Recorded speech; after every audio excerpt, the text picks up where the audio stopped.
જય શ્રી કૃષ્ણ, જય જલારામ, હરિયમ દરેકને। ગયા વીકમાં અમે કચ્છની મુલાકાત લીધી। અમારા કુળદેવી કચ્છમાં છે। ચૈત્રી બીજના દિવસે અમારા દરિયાલાલ દાદાની તિથિ હોય એટલે કુટુંબીજનો દરેક કચ્છમાં અમે ભેગા થાય છે દરિયાલાલ દાદાની જયંતિ ઉજવવા માટે। તો રસ્તામાં અમે જેસલ તોરલની સમાધિની મુલાકાત લીધી, જે અંજારમાં આવેલી છે। તો એનો સરસ મજાનો વ્યૂ તમને દેખાડી રહી છું, કેમ કે અંદર વિડીયો શૂટ કરવાની મનાઈ હતી એટલે બહારથી જ મેં તમને બતાવેલું છે। જેસલ છે એ બહારવટીયો હતો, લૂંટારો હતો। કહેવાય છે કે કચ્છજી ધરતી જો કાળો નાગ જેસલ જાડેજા, એને સતી તોરલે સુધારીને સંત બનાવી દીધો। તે બેની સમાધિ અહીંયા આવેલી છે। લોકો એવું કહે છે કે જેસલની સમાધિ જવભાર અને તોરલની સમાધિ તલભાર ખસે છે। બે સમાધિ જ્યારે ભેગી થશે ને ત્યારે વિનાશ થઈ જશે એવું કહે છે। જેસલ છે એ બહુ મોટો લૂંટારો હતો। સતી તોરલ એને સંત બનાવે છે, એનો મહિમા છે અહીંયા। ત્યાંથી અમે મા આશાપુરા માતાના મઢની મુલાકાત લીધી। માતાના મઢ તો અમે કચ્છ ગયા હોય ત્યારે દર્શન કરવા ત્યાં જઈએ જ। આપ જોઈ શકો છો મંડપ બાંધેલું છે, કારણ કે ચૈત્રી નવરાત્રિ શરૂ હતી। આવ્યું ભોજનાલયનો છે, બાજુમાં ભોજનાલય પણ છે, એટલે ભક્તોને જમવાની વ્યવસ્થા પણ ત્યાં મળી રહે છે। મંદિરની અંદર વિડીયો શૂટ કરવાની મનાઈ છે, એટલે બહારથી જ હું મા આશાપુરાના મંદિરના દર્શન તમને કરાવી રહી છું। ત્યાંથી અમે કોટેશ્વર મહાદેવના મંદિર આવ્યા। કોટેશ્વર છે એ મોટો દરિયા કિનારો છે। કહેવાય છે કે કોટેશ્વરનો દરિયો પૂરો થાય ને સામે જ આપણા કિનારે પાકિસ્તાનની સરહદ આવેલી છે, એટલે અહીંયા ફૌજ મોટી સંખ્યામાં તૈનાત કરેલી છે, કારણ કે પાકિસ્તાનીઓ દરિયા કિનારેથી ઘૂસણખોરી ન કરી શકે એના માટે અહીંયા આપણે ફૌજ પણ મૂકેલી છે। આપ જોઈ શકો છો દરિયો એકદમ શાંત અને રમણીય છે। બાકી દરિયા બીજા હોય મોટા મોટા મોજા ઉછળતા હોય અને તોફાની દરિયા હોય, આ દરિયો તમે જોઈ શકો છો એકદમ શાંત છે।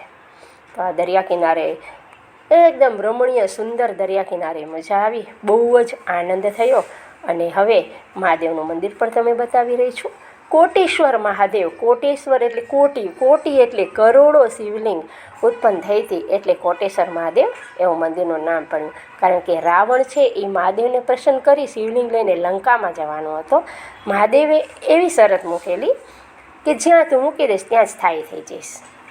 હવે વિષ્ણુ ભગવાને ગાયનું રૂપ ધારણ કરી અને માયા વિષ્ણુ ઉત્પન્ન કર્યો અને રાવણને આજીજી કરી, રાવણ છે એ બચાવવા ગયો એટલે શિવલિંગ ત્યાં જ મૂકી દીધું, એટલે મહાદેવ ત્યાં સ્થિર થઈ ગયા। ત્યાંથી અમે અંબેધામ આવ્યા। આપ જોઈ શકો છો એકદમ સરસ મજાનું સંગે મરમરનું બનાવેલું મા અંબાનું આ ભવ્ય મંદિર છે। મોટા મેદાનની અંદર સ્થિત છે। બાજુમાં બીજી પણ બધી ગિરનાર પર્વત બનાવેલું છે, એક સરસ મજાની ગુફા બનાવેલી છે, અને ત્યાં પણ ભોજનાલય હતું, પ્રસાદની પણ ત્યાં વ્યવસ્થા છે। સરસ મજાનો બગીચો પણ હતો, બહુ સરસ વ્યવસ્થા હતી। આપ જોઈ શકો છો આ આપણો ગિરનાર પર્વત જેવી કૃતિ રજૂ કરેલી છે। નવદુર્ગા છે, મા નવદુર્ગા એટલે નવ માતાની નાની નાની મૂર્તિ સ્થિત કરેલી છે, અને ઉપર ગુરુ શિખર ઉપર ગુરુ દત્તાત્રેયની મૂર્તિ પણ છે। આ બધું જોઈ બાળકોને તો બહુ જ આનંદ આવેલો। એટલે એકદમ સરસ મજાની આ જગ્યા છે। જો કચ્છની મુલાકાત લેતા હોય તો અહીંયા તમે અવશ્ય જાજો, બહુ જ આનંદ આવશે। જેટલા સ્થળો મેં આમાં બતાવેલા છે એ બધામાં તમને બહુ જ આનંદ આવશે। કચ્છ છે એકદમ સરસ સુંદર રમણીય અને શાંત જગ્યા છે। એવી શાંતિના વાતાવરણમાં મન આનંદિત અને પ્રફુલ્લિત થઈ જાય। કચ્છમાં બીજા પણ ઘણા જોવાલાયક સ્થળો છે, પણ અમે આ 4 સ્થળોની મુલાકાત લીધેલી, એટલે હું 4 સ્થળોની જ તમારી સમક્ષ રજૂઆત કરું છું। આપ જોઈ શકો છો એકદમ સરસ મજાના સ્થળો છે। એટલે તો અમિતાભ બચ્ચને પણ પોતાની એડમાં કહ્યું છે કે કચ્છ નહીં દેખા તો કુછ નહીં દેખા। કચ્છ જાઓ એટલે અવશ્ય આ સ્થળોની મુલાકાત લેજો। ત્યાંથી આ ગુફા છે એની અંદર અમે આવી ગયા।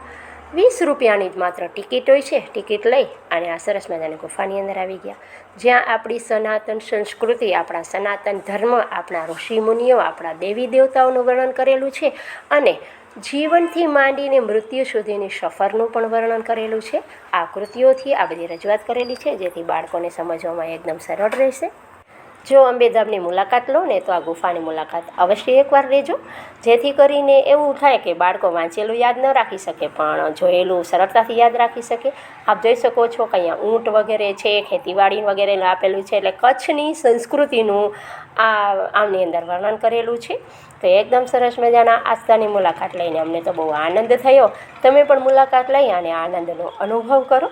તો આવી સરસ મજાની કચ્છની ધરતી ઉપર આવા સરસ મજાના સ્થળો છે, હજી ભુજ જાય તો ભુજિયો ડુંગર છે એનામાં પણ એકદમ સરસ મજાનો ભૂકંપ આવેલો ને જે કચ્છની અંદર એટલે કે ગુજરાતની અંદર ભૂકંપ આવેલો એનું આબેહૂબ તમને રોમાંચ થાય એવી સરસ મજાની કૃતિ છે.